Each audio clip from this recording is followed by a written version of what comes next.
Adopting cone beam was really an interesting process for me because I went through the evolution of starting with film, actual traditional film that we processed in a processor for years. I had a darkroom, and when we moved into digital x-rays, I thought that was a huge leap forward. You take 18 individual films and you're trying to look at that, you're trying to show patients what's happening with it. We had so many patients in my practice at the time that would come in with vague symptoms. Something's bothering me, not enough to be urgent, and we would watch it. That watch mark that we put on all of our patients.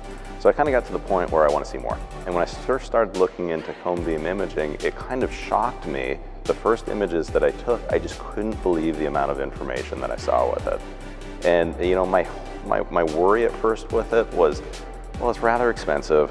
Am I going to be able to recover my cost? How do I charge patients for it?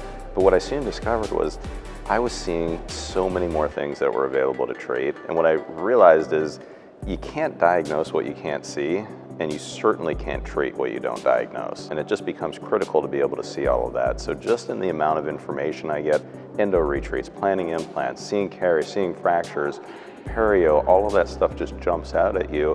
We see it, patient sees it because our patients are very visual, and then we can implement and we can treat our patients. So that piece of it sort of helped my practice evolve from just doing regular bread and butter dentistry into more advanced procedures because patients were able to understand what I was talking about. When a patient comes into me for a second opinion, for example, maybe for an implant, that is probably the best appointment for me because generally they've been to another doctor and the doctor has maybe taken a 2D image, maybe pointed to it, maybe pointed at a screen, and maybe worse than that, starting to draw on it and try to describe what's happening. And they're asking the patient, do you see that? Do you understand that? And they'll shake their head, yes, I get it. No, they don't. When they come to me, I'll always do an optical scan first. I'll do a CBCT scan. I merge those two pieces of data together. So as the patient's jaw on top of their x-ray, they're looking at themselves. This is not a gray image. They are looking at themselves reconstructed as a 3D image. First of all, they're blown away by it because they've never seen anything like that before. But then we can start doing surgery on that image of them. We can place an implant in. We can say, hey, Mrs. Jones, can you see that this implant does not fit into the volume of bone that you have? And they're like, yeah, I totally get that.